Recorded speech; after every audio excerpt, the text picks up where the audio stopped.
Apple iPhone 8 Plus එකක්. මේක iPhone එක disable වෙලා තියෙන්නේ. අපි අද බලමු මේ කොහොමද කම්පියුටර් එකට කනෙක්ට් කරලා මේක අයින් කරගන්න කියලා. මේක අපි මුලින්ම ගන්න ඕනේ recovery mode එකට. ඒකට ගන්න power button එකයි volume down එකයි යොදාගෙන on කරන්න ඕනේ.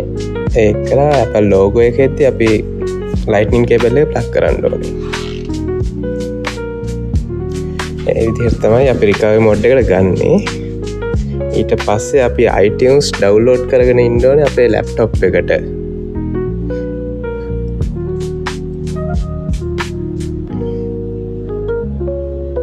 ඊට පස්සේ ඔටෝම අපේ ෆෝන් එක ඩිටෙක්ට් කරනවා. ඩිටෙක්ට් කරාට පස්සේ අපිට පුළුවන් එතන recover කියන option එකෙන් දෙන්න. ඊට පස්සේ automatically ඒගොල්ලෝ සර්වර් එකට කනෙක්ට් වෙලා මුලින්ම ෆෝන් එකට අදාළ recovery file එක download කරගන්නවා.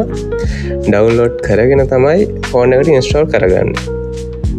අපිට ඒ වෙලාව බලන් ඉන්න වෙනවා ටිකක් වෙලා. ඒක ෆයිල් සයිස් එක තියෙන ෆෝන් එකේ අප්ඩේට් එකත් එක්ක වෙනස් වෙනවා කොච්චරද කැපැසිටි එක කියන එක. ඒක 1GB ඉඳන් 5GB 6GB ඒ වගේ වෙනකන් යන්න පුළුවන් recovery file එකේ කැපැසිටි එක. ඒ විදිහට තමයි අපි recover කරගන්න තියෙන්නේ. එහෙනම් වීඩියෝ එක ඉතුරු ටික ඔයගොල්ලෝ enjoy කරන්න. Thank you.